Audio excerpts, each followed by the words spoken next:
Capítulo 5. Repetição de comportamentos no trabalho. O que você quer fazer quando crescer? Essa pergunta é feita várias vezes às crianças quando elas começam a falar. É um indício da importância que damos ao trabalho. As crianças, motivadas ou não, vão ponderar e explorar, através de jogos e da imaginação, o que serão quando crescerem. Elas vão mudar de ideias milhares de vezes.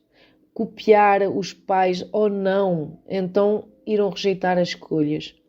Podem querer imitar uma estrela da televisão ou depositar a esperança em ser o melhor ou o maior jogador de basquete de todos os tempos, mesmo com apenas 90 centímetros de altura. As crianças têm sonhos grandiosos. Primeiro vou ser um atleta olímpico, porque sou um bom nadador. Então, depois vou ser advogado, irei para Washington e mudarei todas as leis que não funcionam. Ou serei uma estrela de rock e depois um jogador de futebol, mas não quero ser médico. Tem-se trabalhar muito. Quero ser veterinário porque adoro animais e o meu cachorro está doente. As crianças veem o mundo por meio das suas limitadas lentes e geralmente percebem e nos transmitem algumas coisas surpreendentes e uma percepção impressionante da realidade. Esta percepção, geralmente, é uma compreensão do modo dos seus pais se relacionarem com o mundo e as suas ocupações. Então, de que maneira as crianças poderão encontrar satisfação em um esforço que possivelmente vai consumir boa parte da sua vida futura? O trabalho vai ser apenas um meio de ganhar a vida ou sobreviver financeiramente, ou será uma maneira de enfrentar desafios de crescimento e de realização pessoal? Se o indivíduo tiver sorte e talvez sabedoria, poderá escolher um trabalho que seja adequado à sua personalidade, às suas necessidades mais profundas. Já foi dito que a verdadeira maturidade começa quando há satisfação no amor e no trabalho. Mas qualquer que seja o emprego, da escolha ou não da pessoa, o trabalho geralmente pressupõe interação com os outros, mesmo atualmente, quando muitas das tarefas são realizadas fora do local de trabalho. Ainda precisa se relacionar com chefes, colegas, consumidores ou clientes. Sabemos que, independentemente da competência pessoal, da eficiência na realização do trabalho, do prazer pelo trabalho em si, podem surgir problemas. Quase sempre surgem. Quando qualquer um de nós interage com outras pessoas. Procuramos por fim a uma questão rapidamente, em nome da paz e da harmonia? Somos competitivos e empenhados em derrubar os outros? Temos ideias preconcebidas, expectativas inconscientes do que aqueles com quem trabalhamos serão cooperativos, tirânicos ou submissos? Será que os outros estão querendo nos derrubar? O sucesso e a satisfação no emprego, às vezes, têm menos a ver com competência e mais com relacionamentos interpessoais. Muitos de nós conhecem pessoas competentes que foram remenejadas porque irritavam aqueles com quem trabalhavam. Muitos de nós conhecem pessoas brilhantes e talentosas que não foram além de um certo nível por sua inabilidade a se dar com os chefes ou colegas. Algumas dessas pessoas saltam de emprego em emprego, culpando os colegas de trabalho por suas dificuldades. No entanto, elas migram para novos empregos e se veem envolvidas novamente no mesmo tipo de problema. Nessa altura, já está claro que a experiência infantis e familiar moldaram os relacionamentos na vida adulta.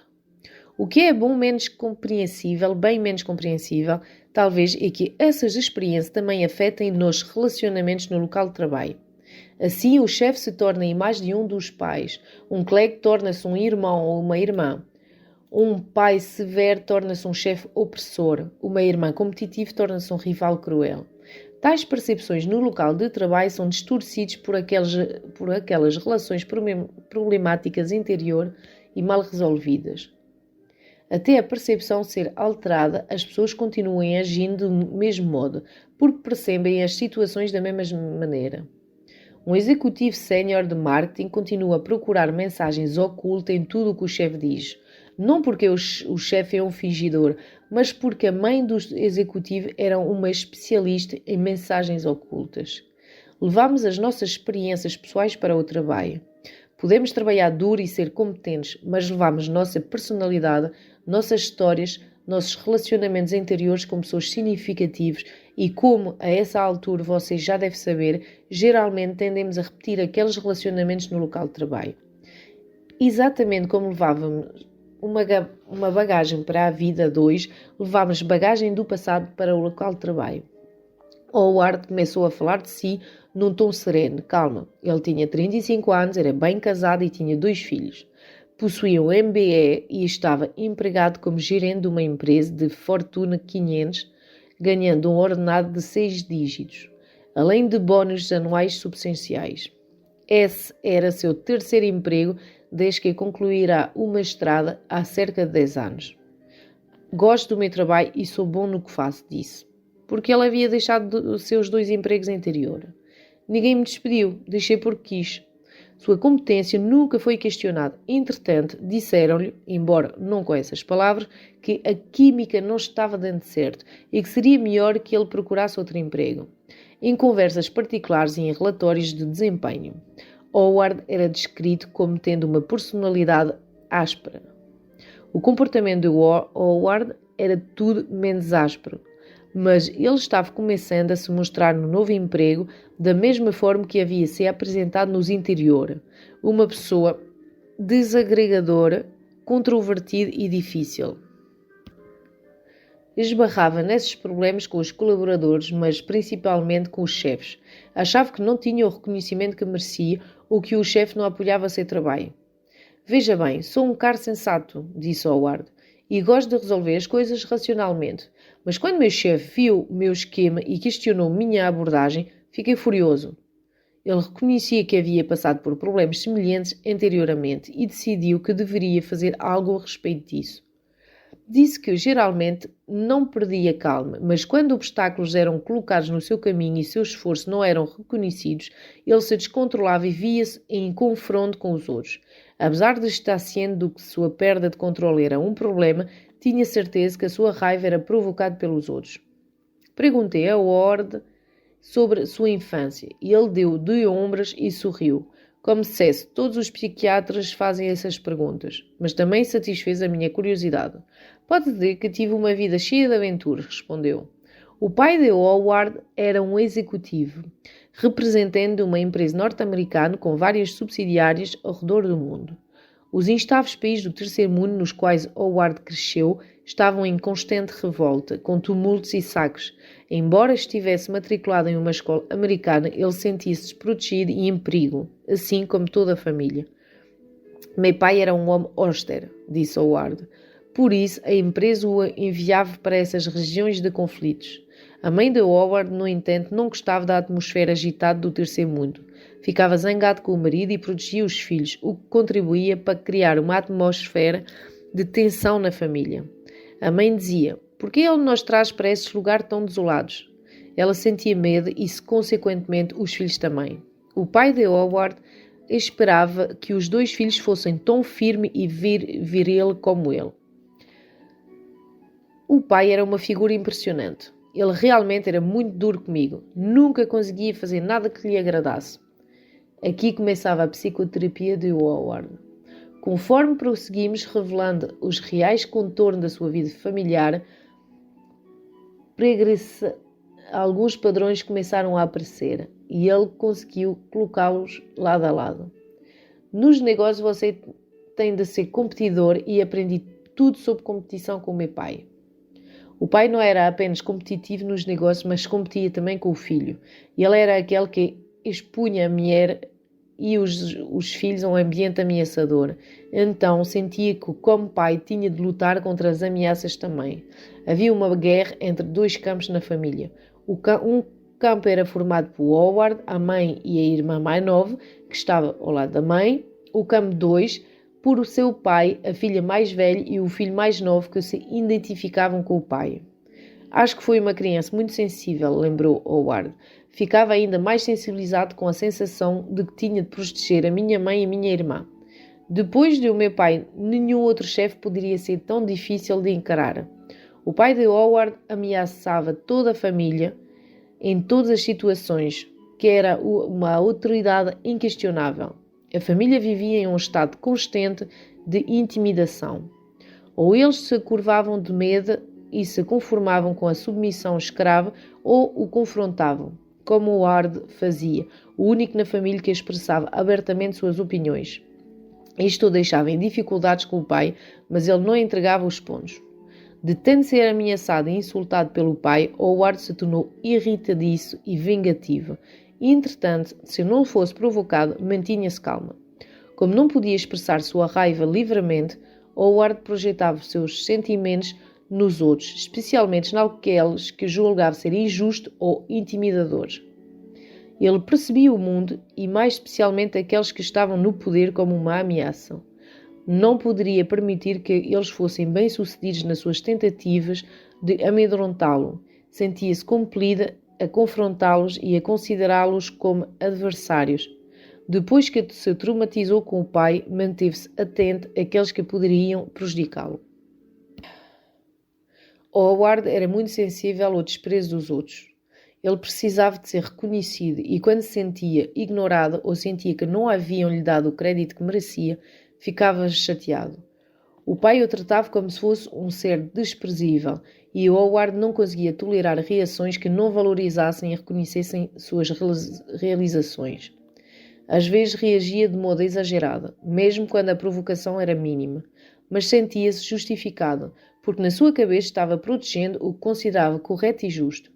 Estava protegendo a mãe e continuava reproduzindo essa história. Protegia-se da repetição do tratamento que receberá no passado. Mas a perspectiva da autodestruição reside nas reações exageradas e na sensibilidade extrema. Ele estava tentando administrá-las e derrotar o agressor injusto e hipócrita.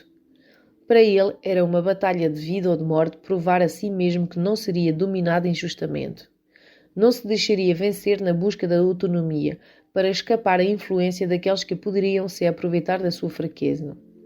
O resíduo de raiva subjacente e a sensibilidade sob constante ameaça estavam profundamente enraigados. Howard precisava de relacionar com alguém que o considerasse numa posição de autoridade, mas que não estivesse interessado em intimidá-lo. Precisava de alguém que pudesse entendê-lo e a sua aflição. E foi isso que procurou numa terapeuta. Na relação com alguém capaz de ouvi-lo, livre de julgamentos, pôde perceber a natureza repetitiva do seu comportamento no local de trabalho. Conseguiu entender e trabalhar sua hostilidade para com o pai. Conforme sua relação com o pai tornava-se menos importante para ele, conseguia lidar mais imparcialmente com os desafios, embora ainda não pudesse suportar aqueles que o humilhavam agressivamente. Sob determinadas circunstâncias, é necessário manter distância do agente provocador. Howard escolheu procurar uma posição onde pudesse estar fora do local de trabalho, distante do chefe, para aliviar o constante aborrecimento e a provocação do contato face a face. Gradativamente conseguiu se relacionar com figuras em posição de autoridade de uma maneira mais apropriada. Foi capaz de aceitar o fato de que poderia ter ido mais longe na carreira se não tivesse de carregar consigo o peso das suas irras e ressentimentos. Mas ele estava grato por ter conseguido lidar mais facilmente com aqueles indivíduos investidos de autoridade. Arthur era contador dos mais bem-sucedidos em seu ramo, uma área de contabilidade que exigia atenção em cada detalhe. Arthur era uma pessoa precisa e meticulosa e tais traços de personalidade eram recursos valiosos no seu trabalho. Ele foi aprovado em uma série de exames para se tornar especialista na profissão. Trabalhava duro e os resultados do seu trabalho eram excelentes. Entretanto, constantemente entrava em conflito com aqueles que eram negligentes, que cometiam erros, que não trabalhavam tanto nem tão arduamente ou cuidadosamente quanto ele. Com uma forte e justificada indignação, criticava os colegas de trabalho e chefes que não eram tão competentes e diligentes quanto ele, mas mesmo assim ocupavam posições mais importantes. Pequenas coisas estavam-no furioso. Ele perdia a paciência com desfeitas hipotéticas, o que o colocava repetidamente em conflito com os outros. Ao mesmo tempo, era muito sensível ao menor sinal de que não estava sendo apreciado pelo que fazia. Sentia-se uma vítima, um mártir, aquele que se sacrificava em nome de todos. Sentia-se cronicamente subjugado e subcarregado, como se fosse sua responsabilidade e somente sua fazer o trabalho corretamente. Na sua cabeça, ele era indispensável. Entretanto, em períodos de pouco trabalho, sentia-se inútil. achando que estava trabalhando menos que a sua capacidade. Uma vez mudou de emprego porque ficou furioso com o fato de a empresa não lhe ter dado o bónus que julgava merecer. E fez isto novamente, e mais uma vez. No entanto, em cada novo emprego, surgiu o momento que havia repetição do mesmo problema, a mesma fúria. Alguma coisa estava errada, e Arthur era inteligente o suficiente para perceber isso. E então procurou a terapia. Assim que trabalhou o seu problema, começou a falar do pai. Meu pai dava tudo para minha irmã, disse ele. Ele relatava os erros dela, mas isto não acontecia comigo. Não me dava nada, a não ser censuras e sordidez. Descreveu o pai como um homem inteligente e socialmente ativo, mas mesquinho e rancoroso. Tentei agradá-lo e nunca consegui. Minha irmã criava confusão em todos os lugares e ele vivia aliviando ao lado dela, uma atrapalhada atrás de outra. Os pais se divorciaram quando ele estava no ensino médio, o que, segundo Arthur, foi uma benção. Eles nunca haviam se dado bem. Brigavam constantemente e, ao menos, sob um ponto de vista de Arthur, descontavam toda a raiva nele. Cisão é um termo que descreve a tendência de perceber as pessoas como boas ou mal, certas ou erradas, pretas ou brancas, e era isso que Arthur fazia. A mãe era doce e atenciosa, ou fria, desconfiada e descontente. Sempre estava procurando evidência do que estava sendo enganada. O pai era inteligente, mas egoísta e vingativo. No relacionamento de Arthur com a esposa também havia elementos de cisão. Ela era quieta, amável e cuidadoso, ou incompetente e desleixada. Tal cisão foi transportado para o local de trabalho, onde todos os chefes, assim como os colegas, eram vistos como bons e depois maus. Arthur sentia-se constantemente dividido. Havia sempre uma inquietação e mal-estar. Era como se ele só pudesse se sentir vivo e real, sob permanente estimulação, geralmente baseada em contrariedades. Arthur buscava mágica que tornaria as coisas melhores. A perspectiva de um novo emprego significava que todos os problemas estariam resolvidos, que ele seria apreciado e respeitado. Mas não levava muito tempo e os problemas recomeçavam com novos chefes e novos colegas de trabalho. Ele começava a inspecionar e a criticar todo mundo. Ele ficava atento, sempre esperando que alguém cometesse uma injustiça contra ele. Sempre que chegava atrasado à terapia, perguntava: sei que estou atrasado, mas você poderia compensar o tempo? A sessão só tem 45 minutos, eu dizia. Ele insistia que tinha direito à sessão inteira.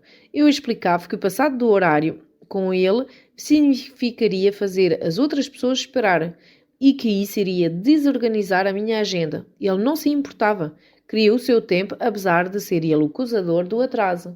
Era incapaz de ver o impacto do seu comportamento nos outros. Tinha pouca consideração ou empatia com alguém. Arthur possuía excelentes condições financeiras, mas vivia frugalmente, sempre preocupada em não conseguir chegar ao fim do mês. Tentam-me roubar em todos os lugares. Sempre verifico minhas contas, pois eles cometem erros e quando percebo um erro faço questão de avisar. Privação era a palavra-chave. Arthur nunca tinha o suficiente e a maioria das pessoas não o tratavam convenientemente. Seu bónus já era maior que o dos colegas de trabalho, mas, segundo ele, deveria ser ainda maior. Eu ganhei, trabalhei muito mais do que eles e o meu bónus foi apenas uma parcela do que poderia ter sido.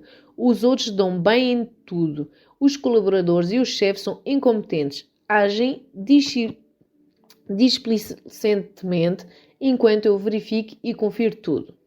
Essa atitude ficava evidente para os outros ao seu redor. Ninguém quer almoçar comigo, disse ele certa vez. Ninguém nunca me chama para sair depois do trabalho. Mas, de qualquer maneira, quem gostaria de passar mais tempo com aqueles idiotas? Foi difícil para Arthur aceitar a ideia de que as suas atitudes permeavam a maneira com que se relacionavam. Embora afirmasse nunca ter expressado tais coisas verbalmente, ele não conseguia entender o conceito de comunicação não verbal. Era completamente incapaz de se colocar no lugar de outra pessoa. As situações eram do jeito que ele via e qualquer um que as visse de outro modo estava errado. Arthur era bravo. A mãe havia sido uma pessoa brava. O pai havia sido bravo. Deu bastante trabalho fazer com que Arthur visse tudo isso e permitisse que a mágoa e o desapontamento se tornassem reais para ele. Mais reais que palavras soltas. Há outras dinâmicas operando no caso do Arthur. Ele vivenciou seu crescimento, suas privações, o tratamento desfavorável que recebeu comparado ao da irmã, como uma bofetada. O tratamento punitivo e severo tornou-se um modelo para um modo de lidar consigo mesmo e com as pessoas. Não havia espaço para Arthur expressar a raiva que estava crescendo entre ele e os pais. Como resultado, desenvolveu um senso de consciência punitivo. Seu mundo estava dividido entre o certo e o errado, entre o bom e o mau. Ele tinha de ser bom, ele tinha de ser correto. Tinha de ser correto ou as consequências seriam o desapontamento e a censura. E isso ele não podia suportar. Por fim, e principalmente pelo trabalho terapêutico, Arthur tornou-se consciente de sua visão egocêntrica do mundo. Começou a ver conexões entre o modo de ser tratado por seus pais e o modo dos pais interagirem entre si e com o mundo à sua volta. Gradativamente percebeu que, apesar de ver o mundo como preto ou branco, certo ou errado, a maior parte da vida, particularmente os relacionamentos, não eram assim. Começou a ver que nem todas as situações podiam ser reduzidas a preto ou branco. Um grande momento de mudança aconteceu enquanto Arthur falava, de maneira bastante impetuosa, do chefe. Fiz um parênteses com o seguinte comentário. Minhas interpretações podem não ser sempre precisas, mas a sua reação ao seu chefe pode ser vista de um modo diferente do qual você a vê. O que você quer dizer? Você não sabe se está certo ou não? Perguntou. Não respondi. Você não sabe o que está fazendo? Perguntou. Como posso confiar em você se os seus comentários não estão corretos? Tento entendê-lo, mas nem sempre é fácil, disse. Arthur ficou chocada. Ele nunca levou em consideração essa possibilidade. Nunca pensou em olhar para os relacionamentos de outra forma que não fosse a sua. Era extremamente autocentrada e eu apontei-lhe isso. Você se defende contra possíveis críticas, fechando-se contra pontos de vista alternativos. Você tem de acreditar que está certo, porque vê as coisas como certas ou erradas, sem considerar outras possibilidades. No seu ponto de vista, você tem de estar certo, porque se não estiver certo, então estará errado, e isso o deixará vulnerável a julgamentos negativos. Mas ao ver as coisas do seu modo, você excluiu a possibilidade de pontos de vista alternativos. Nenhum de nós, nem você nem eu, está certo o tempo todo. Acrescentei também que, para mim, essa necessidade de estar sempre certo expunha de facto sua intensa dependência, sua necessidade de depender de alguém infalível. Foi devagar, foi bem devagar, mas Arthur começou a se tornar mais compreensivo. Com a esposa, particularmente, seus acessos de raiva diminuíram, quando se dispôs a ouvir suas explicações sobre ter de comprar ou fazer algo. As arrestas começaram a ser aparadas. A raiva contra os pais permanecia, mas estava mais aberta e dispôs a perdoar as pessoas no trabalho. A sensação de vazio e de ser trapaceada sumiu e ele se deu conta de que, embora algumas pessoas talvez quisessem se aproveitar dele, ele não podia generalizar e supor que todos estavam agindo deste modo. Arthur começou a compreender o grau de identificação que tinha com cada um dos pais. Viu como os conflitos entre eles tornaram seus próprios conflitos, projetados no ambiente. A tendência de tomar partido, de ver uma pessoa como certa e a outra como errada, representava sua expectativa e, de fato, sua necessidade de perpetuar os conflitos com os quais crescerá. Inconscientemente, suas percepções e ações baseavam-se numa profecia, que o mundo como um todo era a reprodução da sua família original. Ele esperava encontrar frações em guerra e as encontrava. Ele esperava que alguém tirasse proveito dele e descobria que havia alguém fazendo isso. Ele esperava ser enganado e encontrava razões para convencer-se do que estava sendo enganado. Agora via os pais como pessoas infelizes e conseguia se distanciar e ser mais objetivo em relação a eles. Em vez de levá-los a sério, mantinha-se à margem e não entrava em discussões. Como observador, conseguiu avaliar todas as características que via em si e das quais não gostava. O contato com os seus pais tornou-se menos frequente. E com isso enfrentou um período de tristeza e de arrependimento. Tristeza ao avaliar quando fora magoado por eles e arrependimento de todo o sofrimento que tinha suportado por identificar-se com eles. Arrependia-se da impaciência e da raiva que sentiria dos outros, que agora reconhecia não eram merecidas. O interessante no distanciamento de Arthur dos pais foi que isso simplesmente aconteceu. Não foi forçado. O contato tornou-se menos satisfatório e menos desejável. Ele começou a se ligar mais na família e no trabalho. Deixou de se perturbar com as coisas e de procurar um paliativo para querer melhorar tudo. Ao se tornar menos autocentrada, Arthur amadurecia. Tristemente, não podia mais contar com os pais para a aprovação ou consolo, porque só conseguiria ir queixando-se das injustiças e dos insultos que os outros lhe fizeram. Atitudes que coincidiam com as atitudes perpetradas pelos pais. Um preço muito alto pelo apoio que recebia sendo a vítima. Ele não queria continuar com aquilo. Sofreu muito durante o processo, mas o sofrimento foi infinitamente preferível à maneira triste e defensiva com que vinha conduzindo a vida.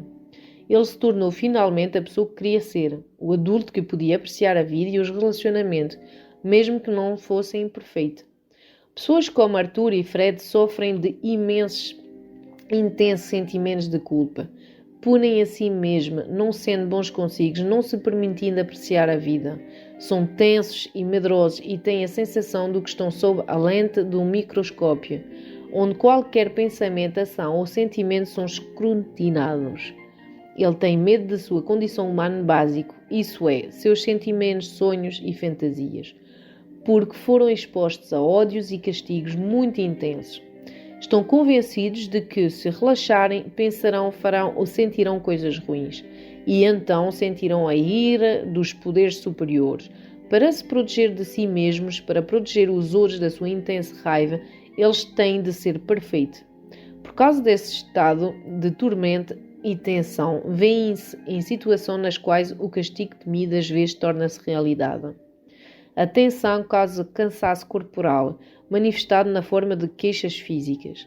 A tensão causa problemas com os outros. O comportamento passivo-agressivo também pode ser manifestado, levando pessoas a se ofender por coisas que são ditas ou feitas. O indivíduo não consegue entender por que os outros o evitam, já que não percebe a natureza hostil do seu comportamento. Ele se considera inocente. Assim, o medo do castigo provoca justamente o acontecimento temido.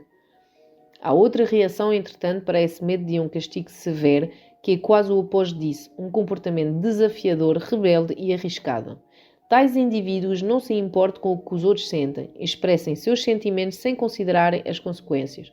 O resultado é que essas pessoas veem-se repetidamente em apuros, mas sentem-se justificadas.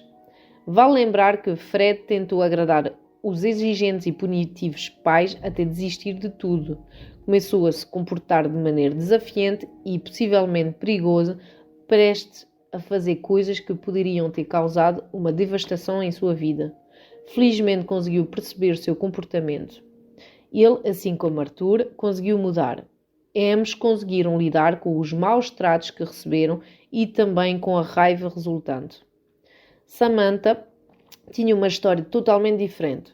Para começar, há duas coisas dignas de nota em Samantha. Primeiro, era uma mulher impressionantemente bonita. Segundo, não tinha a menor ideia disso. Eu nunca tinha encontrado tamanho discrepância entre a percepção externa e interna de alguém. Ela me procurou por uma razão bastante prática. Estou tendo problemas para priorizar meu tempo, minhas tarefas e os meus objetivos, disse assim que se instalou no meu consultório.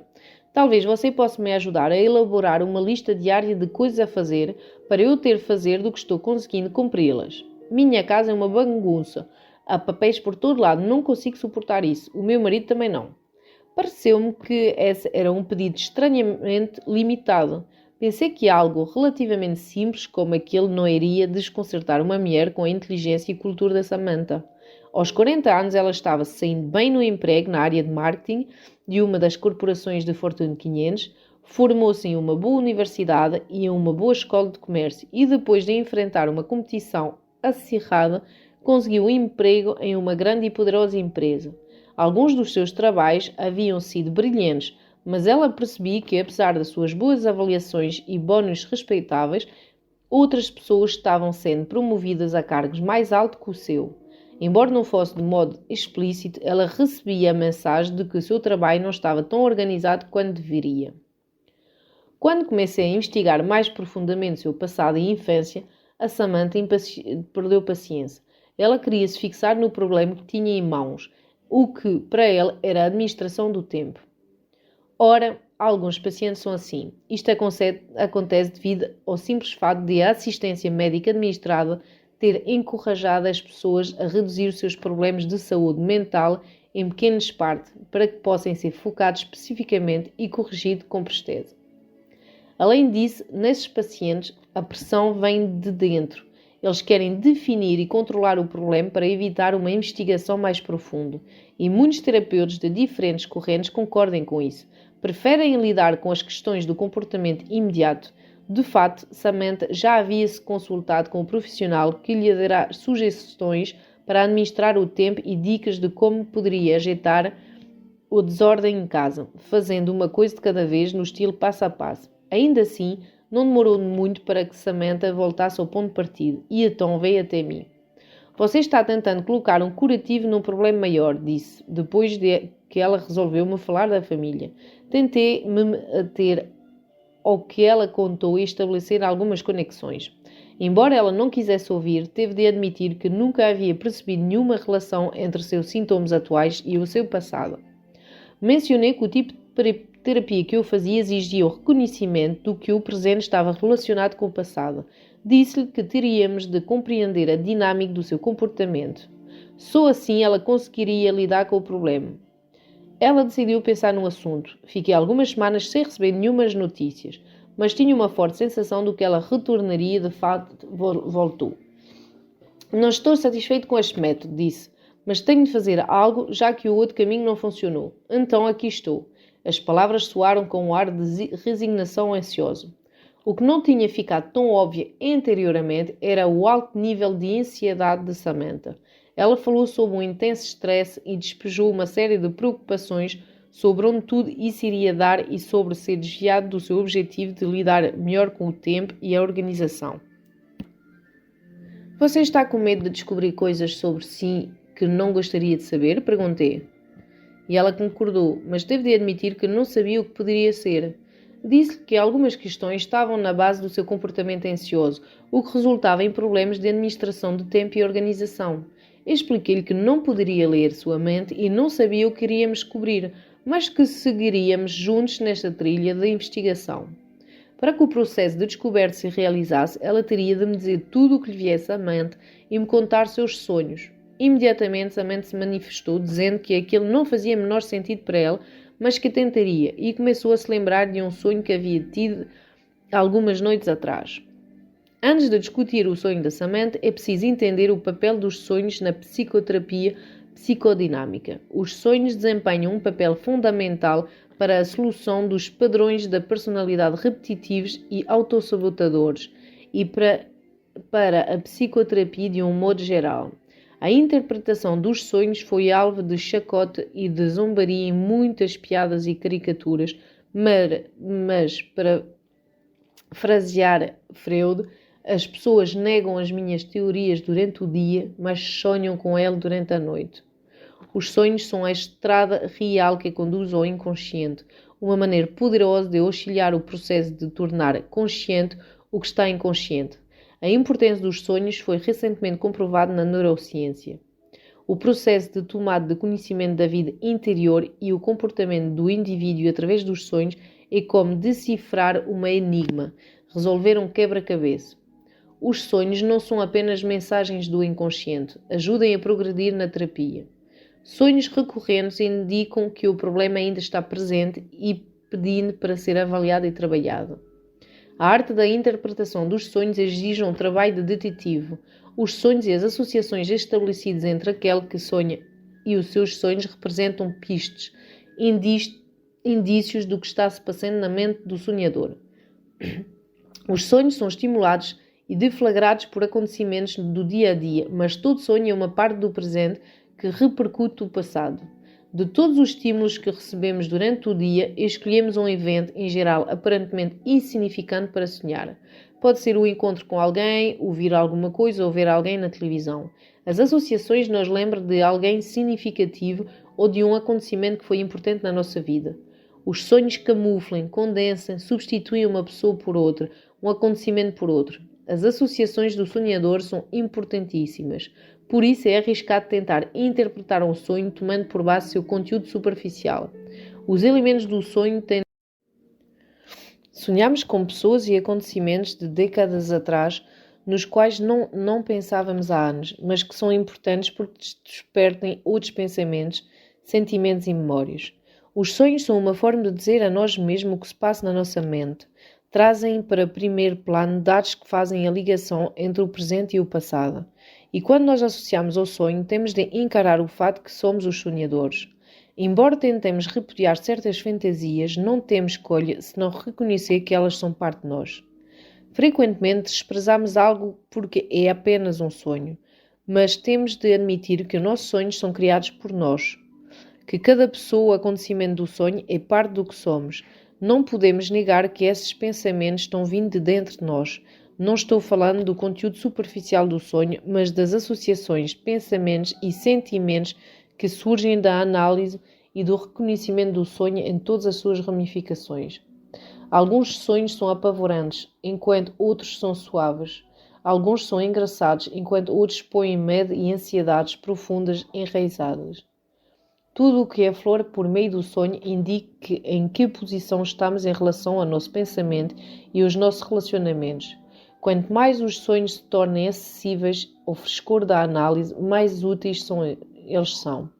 Como se estivéssemos revelando segredos que surpreendessem até mesmo a nós, os sonhadores. Sabemos que se esses segredos permaneceram ocultos, as mudanças dificilmente ocorrerão. Quando os segredos são revelados, por mais embaraçosos ou vergonhosos que sejam, passamos a nós conhecer muito mais. Quantas vezes um novo paciente se recusou a expor suas fantasias e sonhos no início da terapia, afirmando: "Eu tenho medo do que posso descobrir." E a réplica: "Você vai ficar melhor se souber ou se não souber? Você está dizendo que tem medo de descobrir quem você é? Você quer continuar a se esconder de si mesmo por medo?" Muitos preferem deixar as coisas do jeito que estão, entretanto, há outros que querem descobrir ao máximo a respeito de si mesmo. No sonho de Samantha, eu estava sentada em um consultório médico, usava apenas algo semelhante a um robe de veludo, nada mais. Estava na mesa de exame e você estava lá. Não consegui descer da mesa porque o robe abria, mas acabei dando um jeito. Você estava totalmente vestido como um palete de tweed. Você veio e colocou o braço em volta de mim. Fiquei com medo e disse: "Não gosto de homens." Despertei e me senti angustiado. Considerando que essa era a primeira vez que trabalhávamos com sonhos, expliquei a Samantha como isso funcionaria. Disse que usaria uma palavra ou frase do sonho como referência e que ela deveria ser seu ponto de partida para dizer o que lhe viesse à cabeça, fora do contexto do sonho. Perguntei-lhe sobre a frase: "Não gosto de homens." Relutantemente, ela falou do marido e do pai. O primeiro sonho mencionado na terapia geralmente fornece pistas importantes para o futuro, e isso era verdadeiro no caso de Samantha. As importantes realizações serviam para provar sua autoestima e sua habilidade em superar as dificuldades. Levaria meses para Samantha perceber que os seus problemas de administração de tempo estavam relacionados à preocupação em manter em controle obsessivo de tudo, não deixando nada ser guiado pelo acaso. Ela queria se manter em constante vigilância, temendo que os seus desejos, medos e impulsos se manifestassem. Na busca para afirmar o controle, derrotava a si mesma. Ser uma pessoa desarrumada também significava para ela não ceder à pressão. Ela faria o que quisesse, quando quisesse e de maneira que queria. Ela não daria de mão beijada o que os outros queriam, mas iria resistir, mesmo que o preço fosse a autodestruição. Não se contentaria mais com a mera superação de dificuldade. Conforme íamos trabalhando, sabia mais da vida da Samantha e com isso dos sofrimentos que haviam causado os seus problemas atuais, que na verdade eram elaborados a partir do seu primeiro sonho na terapia e representavam associações contínuas da frase "não gosto de homens". Antes de nascer, seus pais queriam um menino e escolheram o nome de Sam. Quando nasceu uma menina, a mudança de nome para Samantha foi simples, mas a mudança de identidade não. Samantha sempre se achou um desapontamento para os seus pais. Talvez por isso ela nunca se sentirá realmente bonita. A atenção que recebia dos homens servia para aumentar seus ressentimentos, já que percebia que era avaliado como um objeto sexual. Mesmo assim, ela se utilizava do sexo para conquistar amor e poder. Isto era favorecido pelos casos extraconjugais da mãe, que Samantha tinha conhecimento desde pequeno, e se fortaleceu quando sua mãe a abandonou com apenas 14 anos. Ela deixou Samantha com o pai e levou os irmãos mais novos para viver com outro homem. O pai não tinha tempo ou interesse em dar-lhe atenção. Ele era um homem amargo e solitário, que estava mais interessado na própria situação do que em cuidar da filha.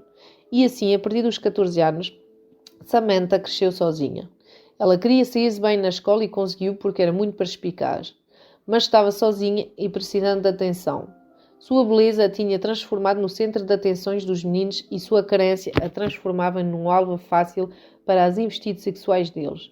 Ser abandonado pela mãe ou entrar na adolescência e ter de viver sozinho com seu pai apenas exacerbou sua tendência de sexualizar os relacionamentos. Não havia nenhum trauma sexual na relação com o pai, mas o simples fato de viver sozinha em um apartamento com ele era um terreno fértil para fantasias edípicas e desejos que não conseguia compreender. Isso, e mais o comportamento sexual da mãe, fazia que Samantha achasse difícil lidar com as questões envolvidas no processo de se tornar mulher. Samantha casou-se logo após se formar na faculdade. O marido era 15 anos mais velho que ela e parecia poder proporcionar-lhe a estabilidade, a força e o interesse que ela tanto desejava. Ele havia sido casado anteriormente e tinha filhos daquela relação.